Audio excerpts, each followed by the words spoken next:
नमो अरिहन्ताणं नमो सिद्धाणं नमो आयर्याणं नमो वैजायाणं नमो लोये सवसाहुणम् निसंग है जो वायु सम निर्लेप है आकाश से निज आत्म में ही विहरते जीवन पर किया जिनके निकट सिंहादि पशु भी भूल जाते क्रूरता उन दिव्य गुरुओं की हो कैसी अलौकिक शूरता। दिगंबर मुनिराजों का मार्ग माने सिंह वृत्ति का मार्ग माने इसको कायर जी होता है वो धारण नहीं कर सकता। कायर जी को यदि अपन अपने दृष्टांत से देखें, अपने ही दृष्टांत में अगर देखें कि कायर जी इसको धारण नहीं कर सकता। जैसे समझो आपके घर के सामने कोई 10 लोग डंडा लेकर के आए मारने के लिए आपको, तो क्या होगा कि कोई जो सिंह वृत्ति वाला होगा, साहसी होगा, वो क्या करेगा कि वो तो दरवाजा खोल करके सीधा जाएगा और कहेगा आओ कौन है सामने, आओ मैदान में। माने साहसी व्यक्ति होगा वो इस तरह से जाएगा। और जो कायर होगा वो क्या करेगा, अरे भैया 10 आदमी है, दरवाजा लगा लो, ये कोई देख ना ले, हमें पकड़ ना ले। माने कायर व्यक्ति होता है वो घर के अंदर चला जाता है। ऐसे ही हम अगर देखें तो मुनिराज जो है वो सिंह वृत्ति वाले हैं। कैसे सिंह वृत्ति वाले, माने कायर होंगे वो ऐसे घर में छिपेंगे। मुनिराजों की बहुत सुंदर एक भजन आता है, जंगल में मुनिराज हो मंगल स्वरूप निज ध्यावे बैठ समीप संत चरणों में पशु भी बैर बुलावे। उसके अंदर एक बहुत सुंदर लाइन आती है, नहीं किसी से भय जिनको जिनसे भी भय ना किसी को निर्भय ज्ञान गुफा में रहे शिव पथ दर्शाए सभी को। माने निर्भय वृत्ति वाले होते हैं दिगंबर मुनिराज, सिंह वृत्ति वाले होते हैं। कायर होंगे वो ऐसे घर में छिपेंगे। माने हम लोग देखो मच्छर काटते हैं तो किसकी याद आती है कि मच्छर काटते हैं तो मच्छर जाली की याद आती है। और फिर भूख लगती है तो किसकी याद आती है, भोजन की याद आती है। प्यास लगती है तो किसकी याद आती है, पानी की याद आती है। लेकिन धन्य है दिगंबर मुनिराज, भूख प्यास लगने पर भी उनको अपने आत्मा की याद आती है। माने सारी प्रॉब्लम का समाधान एकमात्र अपना आत्मा है। दिगंबर मुनिराज के पास कोई वस्त्र का एक धागा तक नहीं है तो उनको ठंड के दिनों में रजाई की याद नहीं आती, वस्त्रों की याद नहीं आती, भोजन की बाधा होने पर, क्षुधा की बाधा होने पर उनको भोजन के सामग्री की याद नहीं आती। माने उनके संग में यदि देखे तो उनके संग में साथ रहने वालों की भी उनको आशा नहीं, जिसको अपन कहते हैं विषयों की आशा नहीं जिनके साम्य भाव धन रखते हैं। कैसे होते हैं मुनिराज कि जिनको किसी भी प्रकार के विषयों की आशा नहीं होती। ऐसे वनवासी जो संत होते हैं वो विचरण करते हैं वनखंड आदि में, तो ऐसे वनखंड आदि में विचरण करने पर भी उनको ऐसा नहीं होता बिच्छू आ जाए तो क्या होगा, सर्प आ जाए तो क्या होगा, शेर आ जाएगा तो क्या होगा, अजगर आ जाएगा तो क्या होगा, अरे आ जाए तो आ जाए। सिंह वृत्ति के मार्ग को उन्होंने अपनाया है। माने इसका नाम है जीतना। माने चाहे जैसी परिस्थिति आ जाए, चाहे जैसे उनको उपसर्ग परिचय हो जाए, तो फिर भी वो सिंह वृत्ति की तरह विचरण करते हैं। उन परिसरों के अंदर चित्त को चलायमान नहीं करते। माने हम तो ठंड लग रही हो, खिड़की खुली हो तो क्या करोगे, खिड़की बंद कर देंगे।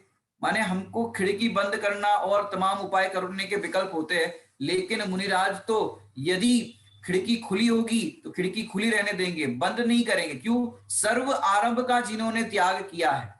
माने हम तो इतना अपन क्या करते हैं, आज ज्यादा पैसा कमा लो, बहुत सारा बैंक बैलेंस बना दो, कल काम आएगा। माने हमको आज की तो चिंता है, कल की भी चिंता है। यदि इस चिंता के विकल्प होते हैं तो हम उस चिंता संबंधी परिचय से हार गए।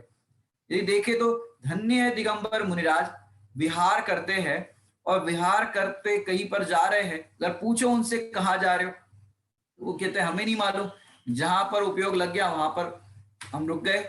वन खंड आदि में देखो, जहां पर्वत पर ध्यान करने का मन हुआ तो पर्वत पर ध्यान करने लगे, नदी किनारे ध्यान करने का मन हुआ तो वहां रुक गए। माने उनका कोई फिक्स निवास नहीं होता, इसलिए मुनिराजों को कहते हैं अनियतवासी। अपन पूजन में मुनिराजों की पूजन के अंदर भी पढ़ते हैं, अनियतवासी सहज विहार, चंद्र चांदनी सम अविकार, रखे नहीं जग से संबंध, करे नहीं कोई अनुबंध। अनियतवासी माने उनका कोई नियत स्थान फिक्स नहीं है, कहाँ जाएंगे कहाँ रहेंगे, कोई नियत उनका माने वास फिक्स नहीं है। चंद्र चांदनी सम अविकार माने चंद्र होता है, चंद्रमा होता है, उसमें किसी भी प्रकार का विकार नहीं होता। ऐसे ही निर्विकार मुनिराज होते हैं, रखे नहीं जग से संबंध, कि जगत के जीवों के साथ किसी भी प्रकार का संबंध नहीं रखते। जिसे ग्रंथों में बात आती है, नास्ति सर्वोपि संबंध, माने सभी प्रकार के संबंधों से रहित अपने आप को अनुभव करते हैं। माने ऐसे दिगंबर मुनिराज होते हैं। अब विचार करो, हम पंच कल्याणक में जाते हैं, शिविरों में जाते हैं, वहां पर तो जैसे ही हमने वहां पांडाल में कदम रखा तो क्या होता है, भैया हमारा आवास क्या है, हमें कहाँ रहना है, हमारा भोजनालय कहाँ है, भोजन कहाँ करना है। तो जहां पंच कल्याणक प्रतिष्ठा महोत्सव होना हो, ऐसे पंच कल्याणक के अवसर पर भी हमें भोजन की याद आती है, हमको आवास कहाँ है उसकी याद आती है। लेकिन जिन बिंबों ने, जिन बिंब पंच कल्याणक के अंदर जो भगवंत की प्रतिष्ठा है, पंच कल्याणक है, वे कैसे होंगे जिनको दिगंबर मुनिराज जब अवस्था धारण की होगी तब उनको इस प्रकार के विकल्प नहीं सताते, उन विकल्पों को जीतते। और आपको क्या बताए, एक घटना आती है, एक प्रसंग आता है, राजस्थान जैसे रास्ते में एक बार मुनिराज विहार कर रहे थे और विहार करके जा रहे थे, और उस समय एक प्रसंग ऐसा बना कि चातुर्मास पड़ गया। अब उनको पास में कोई नगर नहीं दिखाई दिया और वो किसी नगर में पहुंच भी नहीं पाए। अब सोचो क्या करे, अब पूरा रेगिस्तान जैसा, जंगल जैसा पूरा माहौल था वहां पर, अब करे तो करे क्या, अब वही रुक गए, चातुर्मास पड़ गया। तो अब क्या हुआ, उस समय ये घटना है पद्म पुराण जी ग्रंथ में से। अब उस समय सीता जी का भाई भामंडल वहां से गुजर रहा था अपने काफिले के साथ। अब हुआ क्या कि दिगंबर मुनिराज को वहां देखा और सोचा कि चातुर्मास पड़ा है और ये यहाँ पर है। तो उन्होंने सोचा हो सकता है मुनिराज विहार कर रहे और कहीं पर पहुंच नहीं पाए हो नगर में। तो उन्होंने क्या किया, भामंडल को विकल्प आया कि यहीं पर डेरा अपन पड़ाव डालते हैं, और पूरा उन्होंने कुआं खुदवाया और सब तरह से पूरा, क्योंकि उनको भी, जो भामंडल है उनको भी कहीं पर पड़ाव डालते हैं, अपना भोजन इत्यादि बनाते हैं, रखते हैं, तो अपना भोजन तो बनाना रहता है। अब तो बस दिगंबर मुनिराजों की वंदना करेंगे, भक्ति करेंगे, ऐसा उनको भाव आया और अपने लिए भोजन बनाते थे, उसी में से मुनिराज को अतिथि विभाग के रूप में आहारचर्या कराते थे। तो ऐसी घटनाएं घटती है पुराणों के अंदर। आप देखो तो मुनिराजों को अब ये विकल्प, मुनिराज को ये विकल्प नहीं आया कि अब इस रेगिस्तान के अंदर, जंगल के अंदर, यहाँ पर तो कोई नगर भी नहीं है, कोई श्रावक भी नहीं है, तो आहार की चर्या कैसे होगी। मुनिराज को आहार की चर्या का विकल्प न आना कि कैसे होगी, ये परिचय जय है। माने आहार की चिंता ना सताना, आर्त रौद्र परिणाम नहीं करना, भी जो हमने कल लिया था विषय, उसको अपन आगे बढ़ाएंगे। माने ऐसी परिस्थिति के अंदर अपना आत्म स्वरूप याद आना, माने आहार की चिंता ना होना, ये परिचय जय। आर्त रौद्र परिणाम नहीं होना, ये परिचय जय। माने आत्म आराधक दिगंबर मुनिराज माने इन परिचयों पर जय करते हैं। माने भूख प्यास का विकल्प आने पर, विधि नहीं मिलने पर वे खेद नहीं करते। दंश मशक आदि परिचय आते हैं, उपसर्ग आते हैं, तो भी वे दुखी नहीं होते, अपने आत्मा में लीन होते हैं। माने उन परिचयों को आना हो तो आ जाए, हमें उसकी चिंता नहीं। माने वो कर्म के उदय को भी मुनिराज है वो चैलेंज करते हैं। रचना में भी ऐसी सुंदर बात आती है, रे कर्म अपने ठाट तू दिखाता है किसे, प्रतिकूलताओं का भी भय बताता है किसे। ये किसे बता रहा है प्रतिकूलताओं का भय? जहां पर प्रतिकूलता है वहां मैं नहीं हूं, ऐसा अपने आप को अनुभव करते हैं, ऐसे दिगंबर मुनिराज होते हैं, उनकी अपन चर्चा कर रहे हैं। कल अपन ने तत्वास सूत्र जी ग्रंथ के 9वें अध्याय का 8वें नंबर का सूत्र पढ़ा था। उस सूत्र को फिर से पढ़ते अपन। मार्गा च्यवन निर्जरार्थ परिसोडव्या परिशा। आपके पास जिनेन्द्र रचना होगी तो उसके अंदर भी पीछे ये तत्वा सूत्र जी के ग्रंथ के सूत्र दिए गए हैं। अर्थात मार्ग से च्युत न होने के लिए तीन उसके अंदर हमने एक परिभाषा के अंदर 3 पार्ट किए थे। मार्ग से च्युत न होने के लिए और कर्मों के क्षय करने के लिए जो सहन करने योग्य हो वे परिचय है। अब इसमें अपन ने जो तीसरा पॉइंट था और दूसरा पॉइंट था उसको देखा था, फिर से एक बार दोहरा लेते हैं। नोट नहीं किया हो तो आप नोट भी कर लेना। माने तीसरे नंबर पर जो बात आई, सहन करने योग्य हो उसे परिचय कहते। अब सहन करना का अर्थ हमने कल क्या किया था, कोई बताएगा यहाँ पर? सहन करने का अर्थ क्या किया था? सहन करने का अर्थ किया था जीतना। माने सहन कर रहे हैं, दुखी होकर के कर रहे हैं नहीं, जीत रहे। सहन करने का अर्थ है जीत लेना। इसका मतलब वो परिचयों को दुखी होकर के सहते नहीं, जीतते हैं। तो यहां पर सहन करने योग्य कहोगे तो ये भी उचित नहीं। दूसरा बताया कर्मों के क्षय करने के लिए। क्या कहा? कर्मों के क्षय करने के लिए। अब क्या होता है, जैसे अष्टमी चतुर्दशी होती है, पर्व के दिन होते हैं, तो माता बहनें उपवास आदि करते हैं। अब उपवास आदि करते हैं, अब देखो ठंड के दिनों में और बरसात के दिनों में उपवास करना सरल हो जाता है, लेकिन गर्मी के दिनों में जैसे उपवास करना हो और गला सूख रहा हो, इतनी गर्मी पड़ रही हो, अब ऐसे दिनों में उपवास करना कैसा लगता है? जैसे व्रत करते हैं 10 लक्षण के, 10 लक्षण में भी समझो बरसात नहीं आए और ऐसे गर्म गर्म जैसा माहौल रहे, अब क्या होगा? जिसने उपवास किया है, भैया बहुत गर्मी है, बहुत गर्मी है। यदि उस तरह का विकल्प आ जाए कि बहुत गर्मी है, अच्छा हो बारिश गिर जाए, और बारिश गिर जाए तो अच्छा हुआ बारिश गिर गई, बहुत अच्छा हुआ बारिश गिर गई, ठंडा ठंडा मौसम हो गया, गला सूख रहा था अब नहीं सूख रहा है, तो ऐसा विकल्प आ जाए तो आप उस उष्णता के परिचय से हार गए, उस तृषा परिचय से हार गए। मैंने खुशी हो जाती बढ़िया बारिश हो गई। तो इस तरह के विकल्प आ जाना, और समझो अंतराय पाल रहे हो और फिर उपवास हो, कल हमने जो आपको दृष्टांत दिया था, ऐसी परिस्थिति में माने भूख प्यास लगती है और ऐसी परिस्थिति में दुखी हो जाते हैं। उसको अपन थोड़ा सा और खोल करके देखें कि जब भूख प्यास लगती है, उपवास किया है या एकासन किया, जो भी आपने व्रत उपवास किया है, अब आपको समझो नियम आपने कर दिया, पानी नहीं पीना, भोजन नहीं करना, जैसे एक टाइम भोजन लिया तो दूसरे टाइम के भोजन का विकल्प नहीं, उपवास कर दिया तो 24 घंटे भोजन का विकल्प नहीं। अब ऐसी परिस्थिति के अंदर आपको भूख भूख सता रही है या प्यास सता रही है, अब ऐसी परिस्थिति के अंदर आप विचार करते हो कि भैया मैंने तो प्रतिज्ञा ली है, नियम नहीं तोड़ना चाहिए, आज तो मेरा नियम है, प्रतिज्ञा ली है, उपवास किया है। यदि ऐसा विकल्प आता है और आप वो पालन भी करते हो, आप जल आदि या भोजन आदि ग्रहण भी नहीं करते हो, बाकायदा चरणानियों अनुसार आप उसका पालन करते हो, तो इतना किया तो शाबाश, आपने प्रतिज्ञा नहीं तोड़ी। परंतु तत्वास सूत्र जी की अपेक्षा से कहे तो जब तक अपने आत्मा की रुचि नहीं हुई, आत्मा के समीप में वास नहीं किया, रत्नत्रय नहीं है, तब तक तुम्हारा व्रत उपवास है, नियम संयम है, वह सब तत्वास सूत्र जी के सूत्र के अनुसार मार्ग च्यवन नहीं है।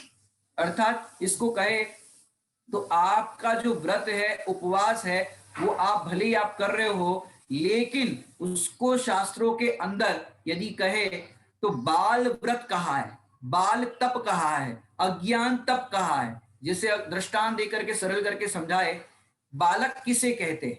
बालक बालक बालक होता है घर में बालक, जिसे बड़े लोग घर में उपवास आदि करते हैं, तो बालक का भी मन होता है कि मैं भी उपवास करूं। अब थोड़ा सा दृष्टांत को घुमा करके देते हैं जिससे और सरल पड़ेगा।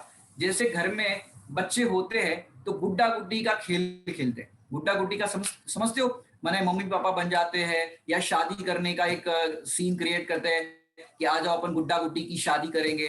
अब समझो गुड्डा गुड्डी की शादी करा रहे, अब समझो कोई नाराज हो जाए कि मैं मेरी गुड़िया की शादी इससे नहीं कराऊंगा, इस गुड्डे से नहीं कराऊंगा। अब गुड़िया किसी और की थी और गुड्डा किसी और का था, और किसी बात पे अनबन हो गई, अब वो कह रहे मैं गुड़िया की शादी इससे नहीं कराऊंगी। या गुड्डे वाला नाराज हो गया बच्चा कि मैं गुड्डे की शादी गुड़िया से नहीं कराऊंगा। अब बताओ कितनी प्रॉब्लम होगी।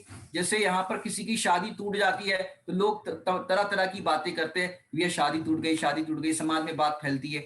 अब बताओ गुड्डा गुड्डी का इस तरह से खेल चल रहा था, विवाह का प्रसंग इस तरह से वो लोग कर रहे थे, खेल रहे थे।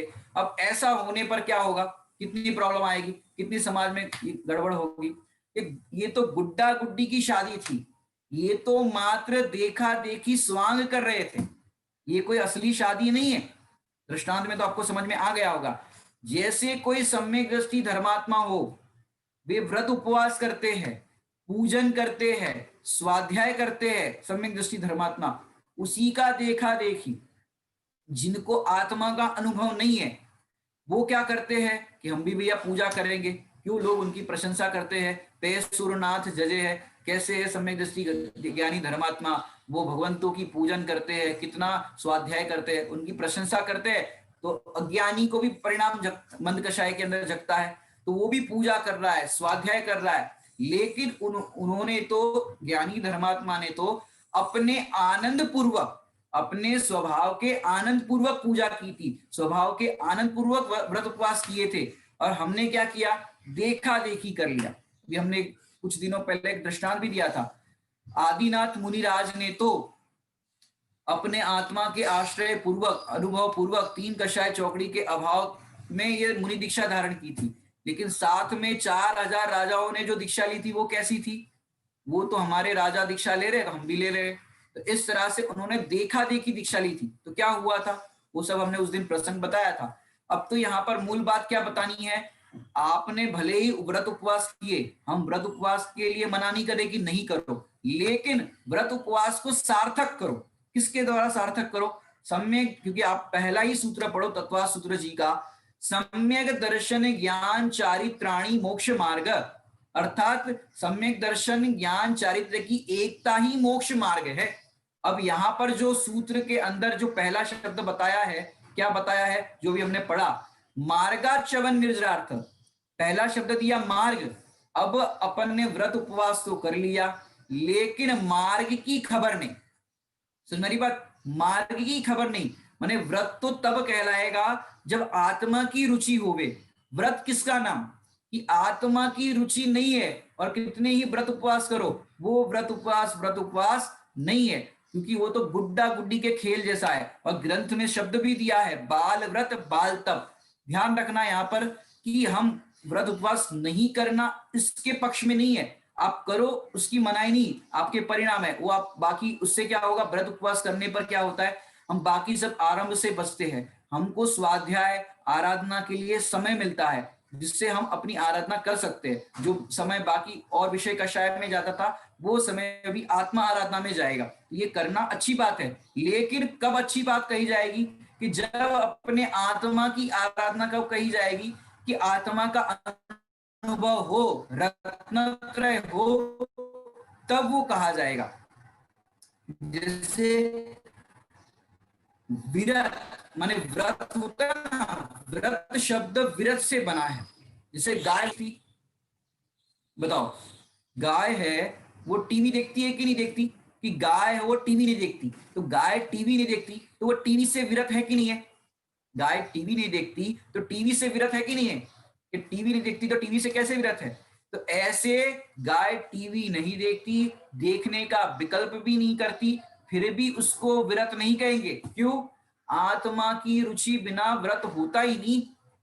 एक बार बड़े पंडित जी का कोई प्रसंग बना, वो ऐसे समझा रहे थे, किसी ने कहा हमारी समझ में नहीं आ रहा, आप क्या कह रहे हो, ये हमारी समझ में नहीं आ रहा, ये अटपटी बात लगती है, व्रत कर रहे हैं फिर भी कह रहे व्रत नहीं है, तो ये हमारी समझ में नहीं आ रहा। तो पंडित जी साहब बोले चलो कोई बात नहीं, ये तो समझ में आया ना कि ये समझने लायक है। जिसे ये समझने लायक ही नहीं लगता, उसकी योग्यता का विकास नहीं होता। हमको तो समझ में नहीं आ रहा है, छोड़ दो, हम तो नहीं सुन रहे, हम तो नहीं पढ़ रहे। लेकिन समझने लायक क्या है, ये समझने लायक बुद्धि तो अपनाओ। जैसे आपको दृष्टांत देते हैं सरल करके, जैसे प्ले ग्रुप में बच्चे को रखने जाते हैं, प्ले ग्रुप होता है मैंने पहले तो बच्चा छोटा होता तो घर में ही खेलता कूदता है, लेकिन जब पढ़ाई के योग्य आजकल की भाषा में कहे तो 3 साढ़े 3 साल का 4 साल का बच्चा हो जाता है तो प्ले ग्रुप में उसको रख देते हैं, जिससे उसको क्या थोड़ा सा अलग माहौल मिलेगा, पढ़ने लिखने का, खेलने का, दूसरे फ्रेंड्स वगैरह मिलेंगे, तो उससे वो ढलेगा धीरे धीरे। फिर स्कूल में जाएगा तो उसको फिर मम्मी की याद नहीं आएगी। तो जैसे प्ले ग्रुप में बच्चे को रखना हो, शुरू में रखने के लिए बच्चा रोता है, मम्मी का साथ नहीं छोड़ता, और दूर जाने में, वहां खेलने में उसको बस दुख लगता है। अब ऐसा लगता है तो क्या करते हैं अपन बच्चे को, उसको बोलते कि बेटा अच्छा लगेगा, नहीं अच्छा लगता फिर भी उसको उसमें लगाते हैं, और ऐसा लग जाए कि फिर उसको फिर वहां पर उसका मन लग जाए। ऐसे ही अपना उपयोग आत्मा में नहीं लगता फिर भी लगाने लायक है, और जब आत्मा में लगेगा वास्तव में, और जब आत्मानुभूति होगी, तब सब पर पदार्थों के प्रति किंचित मात्र भी विषयों की आशा नहीं रहेगी कि इन विषयों से मैं सुखी होता हूं, इन विषयों से मुझे सुख मिलता है, तो ऐसा आपको भाव नहीं जाएगा। अब मार्ग की जो बात की, तो मार्ग क्या है? रत्नत्रय है, ये मार्ग है। यदि ये रत्नत्रय की प्राप्ति नहीं हुई और अगर आप व्रत आदि करते हो तो वो व्रत व्रत नहीं है। अब दूसरा शब्द यहां पर पढ़ा था कि कर्मों के क्षय करने के लिए। अब कर्मों का क्षय कैसे होता है उसकी थोड़ी सी चर्चा करते हैं अपन, या दूसरी भाषा में कहे तो अब निर्जरा के लिए। तो निर्जरा किसे कहते हैं? तो हमने कल अंत में बताई थी परिभाषा, शुद्धि की वृद्धि का नाम निर्जरा है। क्या है? शुद्धि की वृद्धि का नाम निर्जरा है, कि जहां निर्विकल्प आत्मा में स्थिरता हो वहां शुद्धि की वृद्धि होती। तो कर्मों की निर्जरा के लिए माने कैसे कहेंगे? तो लोग कहते हैं भैया सह लो, अब कर्म का उदय है, पाप का उदय है, रोग आदि की बाधा हो गई, कोई भी असाता का उदय आया तो सह लो। तो नजर जाती है हमारी सह लेने पर, लेकिन शुद्ध आत्मा पर नजर नहीं जाती, कि जिसके आश्रय से सच कहा जाए तो निर्जरा होती है। अब ये निर्जरा शुद्धात्मा के आश्रय से होती है, और हमारी दृष्टि जाती है शरीर के ऊपर, कि कर्मों के ऊपर, कि पूर्व में कर्म किए हैं वो निर्जरित हो रहे। लेकिन तुम कितना ही मंद कसाय के परिणाम हो, और ऐसे मंद कसाय के परिणाम भी अनंत बार हुए, लेकिन कितनी निद्रा हुई। छेड़ाला जी के अंदर अपन पढ़ते हैं, कोटि वर्ष तक तपे ज्ञान बिन कर्म जरे जे, ज्ञानी के छिन माही त्रिगुप्ति ते सहज टरे थे। माने करोड़ वर्षों तक तपस्या करो तो भी जितने कर्मों की निर्जना नहीं होती, उतने तो ज्ञानी के मन वचन काय की जो तीनों की गुप्ति होने पर निर्जरा हो जाती। तो असली निर्जरा तो होती है उससे। सच कहा जाए तो निर्जरा जो हम कहते हैं वो तो अकाम निर्जरा है। अपन कहते हैं ना जो सह लो, मजबूरी में जो सहने की बात चलती है कि वो सह लो, भूख लगी और भोजन नहीं मिला और अपन सह रहे, तो ये एक सह लेने की बात है। तो ये कैसी है? ये मजबूरी वाली बात है। लेकिन वास्तव में निर्जरा क्या होती है कि जहां पर किसी भी प्रकार का दुख का विकल्प ना होना, आर्त रौद्र परिणाम ना होना, इसका नाम परिचय है। अब शुद्धि की वृद्धि का नाम निद्रा है। तो आत्म स्वरूप में निमग्न होने पर जहां विकल्प की उत्पत्ति नहीं होती और अंतरंग में आनंद बढ़ता चला जाता है, वहां कर्मों की निद्रा होती। अब हमको आनंद तो नहीं बढ़ रहा, मैंने देखो व्रत उपवास करते हैं और उपवास करने पर क्या लगता है? भैया हमारा उपवास है, उपवास है, भोजन नहीं करना है, उपवास है। अब आपका लक्ष्य जा रहा है भोजन नहीं करना है, उपवास है, या फिर जी मचल रहा है, उल्टी हो रही है, ऐसा हो रहा है। यदि इस तरह का विकल्प आपका होता है तो ये उपवास नहीं। क्यों? दृष्टि आपकी किस पर है? शरीर पर है। यदि शरीर पर दृष्टि है आपकी तो ये उपवास नहीं कहा जाता। इसलिए इसको बाल व्रत या बाल तप कहा गया है। बाल माने कैसा? कि बच्चे को अपन सिखाने के लिए कराते हैं वैसा है, और फिर अपन बच्चे को सिखाते हैं और फिर सही समझाते कि बेटा ऐसे करो। ऐसे ही हमें ज्ञानी धर्मात्मा दिगंबर मुनिराज जो संतों की वाणी में ग्रंथों में लिखा है कि आप भी अपने स्वरूप का अवलंबन लो, और स्वरूप के अवलंबन लेने पर, आश्रय करने पर यह सहज ही व्रत आदि का पालन होगा। मैंने दिगंबर मुनिराज होते हैं वो परिसर क्यों जीतते हैं? क्या कहा? दिगंबर मुनिराज है वो परिसर क्यों जीतते हैं? अभी हमने जो आपको मैसेज भेजा था उसके अंदर भी आपने देखा होगा परिसर क्या होते हैं। अभी आपको कल से एक एक परिचय के बारे में हम आपको बताएंगे कि कैसे कैसे परिचय होते हैं। अब पहला प्रश्न तो क्यों जीतते हैं? एक तो अपना मोक्ष मार्ग ना छूट जाए, क्योंकि पहले ही परिभाषा में बताया ना, मार्ग ना छूटे, तो पहले अपना मोक्ष मार्ग ना छूट जाए, कि जिस मोक्ष मार्ग को प्राप्त किया है रत्नत्रय, वो मोक्ष मार्ग वो ना छूट जाए, उसकी रक्षा के लिए, संभाल करने के लिए, क्योंकि ये रत्नत्रय है, ये रत्न है, उसकी संभाल करते हैं। जैसे आप लोग भी देखो, करोड़ों रुपए के रत्न लेकर जा रहे हो, माने समझो 5-10 लाख रुपए भी आप कहीं से पार्टी से पेमेंट लेकर के आ रहे हो, दिल्ली से आ रहे हो, अब आपके पास इतना धन है, अब सोचो आप ट्रेन में आओ, आपका रिजर्वेशन भी ना हो, और फिर आप डोर के पास में ही बैठ करके आओ, अब सोचो उस समय आप पैसे आपके पास है तो कैसे संभाल करोगे, नींद आएगी तो क्या करोगे, कि कितने अलर्ट रहोगे कि जरा सी भी सावधानी हटी तो पैसे गए। ऐसे ही मुनिराज इतने अपने स्वरूप की सावधानी रखते हैं कि रत्नत्रय की संभाल करते हैं, कि जरा सा भी हमारा उपयोग चलायमान हुआ तो क्या होगा, ये मार्ग से च्युत हो जाएंगे। तो मोक्ष मार्ग से च्युत ना हो जाए, मोक्ष मार्ग है वो छूट ना जाए, माने दूसरा कर्मों, और दूसरा कहे तो पहला है मोक्ष मार्ग छूट ना जाए, दूसरा पॉइंट है कर्मों की निर्जरा के लिए। अब कर्मों की निर्जरा भी दो प्रकार की होती है, वो कौन कौन सी, भाव निर्जरा और द्रव्य निर्जरा। अब भाव निर्जरा और द्रव्य निर्जरा को थोड़ा सा अपन समझते हैं। द्रव्य निर्जरा है वो तो दिखती है कि नहीं दिखती, कि द्रव्य निर्जरा है वो दिखती नहीं है, तो उसका लक्ष्य मत करो, जो दिखता नहीं है उसका लक्ष्य मत करो। अब भाव निर्जरा की बात करें तो भाव निर्जरा यहाँ पर अपने जो परिणाम जो हो रहे हैं, अपने परिणामों में जितनी शांतता है, और जितनी कषायों में मंदता है, और जितनी शुद्धता है, वह है भाव विशुद्धि, अर्थात भाव निद्रा। जितनी भी भाव शुद्धि है वह है भाव निद्रा। मैंने पहले तो शुद्धता का प्रकट होना, ये भाव संवर, भावों के अंदर शुद्धता का प्रकट होना, ये भाव संवर, और फिर भावों की शुद्धि का वृद्धिंगत होना, यह है भाव निद्रा। अब जितनी जितनी भाव निद्रा है तो उसके निमित्त से होती है, उसको कहते हैं द्रव्य निद्रा। समझ में आया कि नहीं आया? जो परिणामों में शुद्धता प्रकट हुई, शुद्ध स्वरूप अपने आत्मा को अनुभव किया, ये शुद्धता का प्रकट होना, परिणामों का, शुद्ध परिणामों का होना, ये है भाव संवर। और उन भाव संवर के बाद जो शुद्धि की वृद्धि हुई उसका नाम है भाव निजरा, और इस भाव निजरा के निमित्त से होती है द्रव्य निजरा। और समझते अपन थोड़ा सा दृष्टांत से, जैसे लौकिक में भी बच्चे होते हैं, जिसकी नजर वस्तु पर होती है, खाने पर होती है, उसको खिलाने का भाव आता है कि नहीं आता? दृष्टांत बहुत सारे है। जिसकी नजर खाने पर होती है, वस्तु पर होती है, या ऐसी उसकी नजर होती है, उसको खिलाने का भाव नहीं आता। जैसे आपको सरल दृष्टांत दे, जैसे घर के अंदर बच्चे, 3-4 बच्चे है समझो, अब जो घर में हलवा बन रहा है, मिठाई बन रही है, लड्डू बन रहे हैं, अब जो बच्चा बार बार किचन की ओर झाके, किचन में आ जाए कि हमें लड्डू दो, हमें लड्डू दो, और फिर बच्चे छोटे होते हैं तो मम्मी दे भी देती है, और भी घर के मेंबर होते हैं दे देते हैं। अब बार बार वो लड्डू की ओर देखता रहे, देने के बाद भी फिर से आ जाए कि हमें लड्डू चाहिए, हमें लड्डू चाहिए, तो उसको देने का भाव नहीं आता।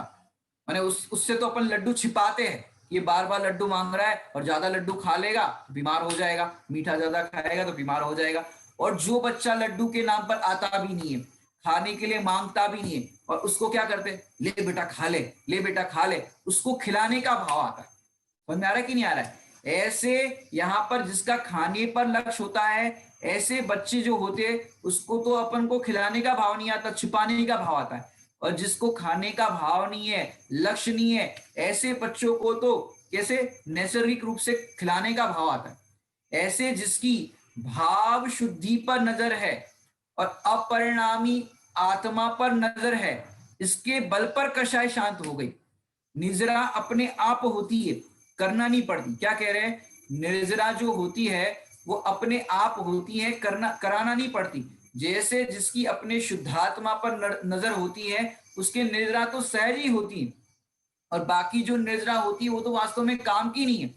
आप अगर पढ़ो, एक 12 भावना के अंदर आता है, छोटे दादाजी ने लिखा है, आत्मा के भान बिन है निर्जरा किस काम की, आत्मा के भान बिन है निर्जरा बस नाम की। कि आत्मा के भान बिना निर्जरा किस काम की। आत्मा के भान बिना वो निर्जरा कोई काम की नहीं है। अभी हमने तप के दिन भी ये बात बताई थी आपको। तो ऐसे निर्जरा वास्तव में कौन सी काम की है कि आत्मा के आश्रय पूर्वक जो होती है दृष्टि, और फिर जो निर्जरा होती है वो वास्तव में काम की है। यहाँ पर आपको बताए कि कर्मों की निर्जरा के लिए अंतर में शुद्ध भावों का होना, शुद्धि की वृद्धि का होना, और बाहर में कर्मों की निर्जरा का होना। हम आपको दोनों समझा रहे साथ में, भाव निर्जरा और द्रव्य निर्जरा किस प्रकार से होती है। तो कर्मों की निर्जरा के लिए अंतर में शुद्ध भावों का होना, शुद्धि की वृद्धि का होना, और बाहर में कर्मों की निर्जरा का होना, इस प्रकार भाव निद्रा होती है। और द्रव्य निद्रा का होना अर्थात भाव निद्रा के निमित्त से द्रव्य निद्रा का होना, दोनों का समकाल है। निर्जरा के लिए अनेक प्रकार के तप करते हो।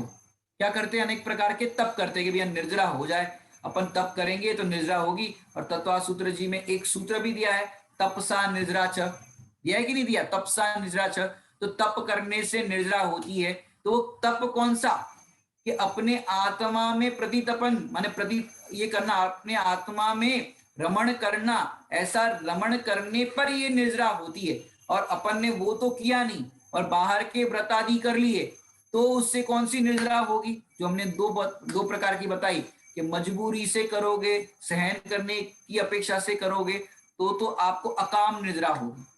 और फिर यहाँ पर जो निर्जरा की हम बात कर रहे हैं, भाव विशुद्धि के सहित निर्जरा, इसमें एक प्रवचन सार जी के अंदर गाथा भी आती है। उस गाथा के अनुवाद भी एक बड़े पंडित साहब ने भजन में भी लिखा है। उसके अंदर ये भाव उन्होंने बताया कि आत्मा का आश्रय नहीं करने पर भाव विशुद्धि बिना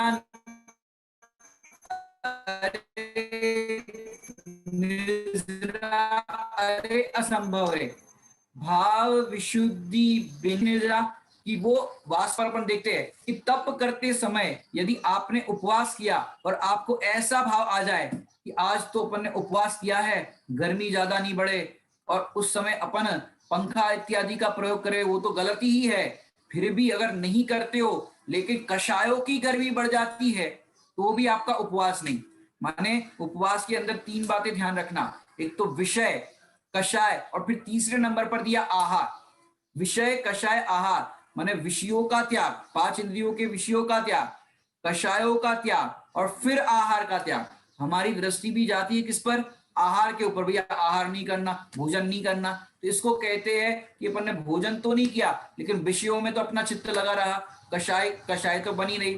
तो हम उस क्षुधा रूपी परिचय से हार गए, क्योंकि अपन ने क्षुधा के विकल्प तो किए कि भोजन नहीं करना है, भोजन नहीं करना है, तो उससे तो हार गए।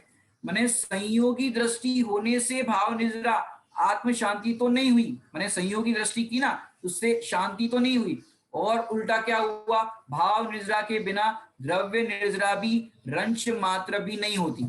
क्योंकि जिनकी नजर आत्मा पर है, भाव विशुद्धि पर है, उनके कर्मों की निजरा अपने आप होती है। अब जैसे मुनिराज को 3 दिन का समझो अंतराय हो गया, तो तुम उन्हें किस दृष्टि से देखते हो मुनिराज को? ये तो अपन पूरा बेसमेंट खड़ा कर रहे हैं, अभी किसी को लगेगा भैया मुनिराज का तो आया नहीं, अपनी बात चल रही है। अपन दोनों को कंपैरेटिव देखेंगे कि मुनिराज कैसे जय करते हैं और हम उस परिस्थिति में क्या करते हैं। दोनों व्यू को हम देखेंगे और कल से अपने पूरे बकायदा क्षुधा परिचय आदि जो वर्णन है पूरा 22 परिचयों का एक एक पर चलेगा। अब अपन थोड़ा सा इस पे चर्चा करते हैं। 3 दिन का मुनिराज को अंतराय हो गया, तो तुम उन्हें कैसे देखते हो मुनिराज को? अरे रे, तुम्हारी नजर जो है किस पर जा रही है? संयोगों पर जा रही। और उनकी दृष्टि किस पर है मुनिराज की? अपने आत्मानंद पर उनकी दृष्टि है। माने वे तो कर्मों की निर्जरा कर रहे हैं, आत्मलीनता कर रहे हैं, अतीन्द्रिय आनंद को भोग रहे हैं और मोक्ष मार्ग पर आगे बढ़ रहे हैं। अब बोलो, तुम कहते हो कि बेचारे मुनिराज, के मुनिराज बेचारे नहीं, वे तो पूज्य है। यदि तुम त्याग नहीं कर पा रहे हो तो कम से कम त्याग की अनुमोदना कर सकते हो। कैसे? कि कम से कम खान पान की सामग्री में मजा लेने का आनंद कम होना चाहिए। हमारी भूमिका के लिए हम बात कर रहे हैं कि मुनिराज की दशा में तो वो अनाहारी स्वरूप को अनुभव करते हैं, वैसा ही अनुभव हम करें। लेकिन खाने के, भोजन करने के विकल्प होते हैं, तो कम से कम खान पान की सामग्री में आनंद है, हम उसके भोक्ता है, इस भोक्ता बुद्धि को तो छोड़ सकते कि नहीं छोड़ सकते। कि जैसे अपने को लगता है खीर घर में बनी, खीर बहुत अच्छी बनी है, तो आज हम क्या करें, जैसे भोजन हम स्वयं के लिए बनाते हैं और फिर उसमें से अतिथि विभाग के रूप में पात्रों को दान देते हैं, मुनिराज को आहार दान करते हैं। अब सोचो आपने आहार बनाया और फिर आप मुनिराज श्री को पड़गाने के लिए भी खड़े हो गए, लेकिन आपके यहाँ पर आहार नहीं हुआ, तो क्या होता है भी, हमारे यहाँ आहार नहीं हुआ तो दुख होता है। अब ऐसा एक पुराण के अंदर घटना आती है, ये लगभग मुझे अभी नाम याद नहीं आ रहा, विस्मरण हो रहा है, कल हम आपको बता देंगे कि वो एक राजा था। उस राजा ने पूरे नगर के अंदर जितने भी श्रावक थे सबसे मना कर दिया कि कोई भी मुनिराज को आहार दान नहीं करेगा, आहार दान मैं करूंगा। और वो भी मुनिराज कैसे थे वहां पर आपको बताए कि वो मासों उपवासी माने महीनों के उपवास करते थे और एक बार आहार की चर्या के लिए निकलते थे, महीने में समझो एक बार आहार की चर्या के लिए निकलते थे। तो अब मास महीने के उपवास किए हो और ऐसे मुनिराज को आहार देना बहुत सौभाग्य लगता है कि महीने के उपवास किए थे, उनको हमने आहार दान दिया। अब वो राजा ने पूरे नगर के अंदर सबको मना कर दिया कि कोई भी आहार चर्या के लिए मुनिराज को नहीं पड़ जाएगा और हमारे यहाँ पर ही आहार होगा। अब बाकी सबका उन्होंने घर बंद करवा दिया कि भाई तुम आहार चर्या नहीं करोगे, मुनिराज को आहार दान नहीं दोगे। अब बाकी सबके यहाँ उन्होंने अंतराय डाला। अब हुआ क्या कि जिस दिन मुनिराज श्री आहार के चर्या के लिए निकलने वाले थे, उसी दिन राजा को दूसरे नगर के अंदर कोई राजनीतिक संबंधों के लिए वहां पर जाना था। अब वो मुनिराज आहार चर्या के लिए निकले। अब हुआ क्या, नगर के अंदर किसी ने आहार चर्या के लिए मुनिराज को पड़ गया नहीं, क्योंकि राजा का आदेश था। अब वो पूरे नगर में उन्होंने वहां पर आहार की चर्या के लिए मुनिराज निकले और उनका आहार नहीं हुआ। अब सोचो ऐसा करने पर कितना कर्म बंद हुआ होगा। ऐसे हम भी अगर आहार दान कराते हैं, भैया उनके यहाँ नहीं होना चाहिए, उनके यहाँ नहीं होना चाहिए, हमारे यहाँ होना चाहिए। अरे भैया जहां भी मुनिराज की विधि मिलेगी वहां होगा, हम दूसरों के अंदर क्यों अंतराय डालें। ने ऐसी कई बार श्रावकों के अंदर वृत्ति होती है कि यहाँ नहीं होना चाहिए, वहां नहीं होना चाहिए, हमारे यहाँ होना चाहिए। अरे भैया जहां भी उनका हो आहार, माने यहाँ पर तो इतना सा समझने लायक है। जैसे कई बार लोगों को लगता है सवेरे से हम आहार चर्या के लिए मुनिराज की द्वारापेक्षण पर खड़े हैं, हमारे यहाँ आहार हो जाए, बहुत दिन हो गए आहार नहीं हुआ। तो ऐसे विकल्प आते, आहार हो जाए ये अच्छी बात है, विकल्प आना ये अच्छी बात है, लेकिन नहीं होने पर खेद नहीं होना चाहिए। बस इतना सा भाव होना चाहिए कि मुनिराज को विधि मिले ना मिले, आहार हो ना हो, परंतु मुनिराज को आहार संबंधी विकल्प ना सताए, वो क्षुधा परिचय जयी हो, अपने आत्मा में लीन रहे, ऐसा परिणाम होना चाहिए। मैंने आपको अब अंतिम बात करेंगे, अपना समय भी होने जा रहा है, एक अंतिम दृष्टांत देता हूं। वर्धमान मुनिराज को यदि याद करें, 165 दिन तक विधि नहीं मिली, और मिली तो कहां मिली, चंदन बालाजी के यहां मिली। अब विधि मिल जाए तो महाभाग्य मानो, और चलते फिरते सिद्ध हमारे घर में पधारे। आज हमारे घर पर कल्प वृक्ष आया, कहीं आपके घर आहार करके गए, और विचार करो आहार करके गए, ध्यान में बैठे और केवल ज्ञान ले लिया, तो तुम्हारा आहार केवल ज्ञान में निमित्त होगा। ऐसे हम आहार माने गृहस्थ जो है षट कर्माणी दिने दिने, तो दान के अंदर चारों प्रकार के दान को दिने दिने कहा गया है। तो ऐसे आहार दान भी गृहस्थों का कर्तव्य है। तो ये दिने दिने माने पात्रों को दान देने का भी हमारे यहाँ अनुष्ठान होना ही चाहिए। अब वो मुनिराजों की चर्या कैसी होती है, कैसे वो परिचयों को जय करते हैं, ये तो हमने श्रावकों की भूमिका से भी प्लेटफॉर्म खड़ा कर दिया। अब उसके अंदर मुनिराजों को इन 22 परिचयों संबंधी विकल्प नहीं आते, आर्त रौद्र परिणाम नहीं करते, जो अभी हमने सूत्र के माध्यम से भी देखा था। उस सूत्रों को हम फिर से दोहरा देते हैं, जिससे आपको वो परिभाषा याद रह जाए और आप नोट भी कर देना। फिर हम आगे और भी ग्रंथों के रेफरेंस लेकर के पूरी विषय वस्तु की चर्चा करेंगे। मार्गा च्यवन निर्जरार्थ परिसो डव्या परिशहा, अर्थात वो परिचयों को क्यों जीतते हैं, क्यों करते हैं, मार्ग से च्युत न होने के लिए, कर्मों के क्षय करने के लिए, और जो सहन करने योग्य है, माने ऐसे प्रसंगों में जो सहन करने योग्य अर्थात जीतने योग्य है, वे वास्तव में परिचय है। अब परिचय और एक शब्द होता है उपसर्ग, दो शब्द अलग अलग है, परिचय और उपसर्ग। अब ये परिचय क्या होता है ये तो हमने अभी देखा कि परिभाषा के माध्यम से। अब उपसर्ग और परिचय में क्या अंतर है ये हम आपको कल बताएंगे। अभी का समय यहाँ पर हो गया है। ओम नमः सिद्धेभ्यो।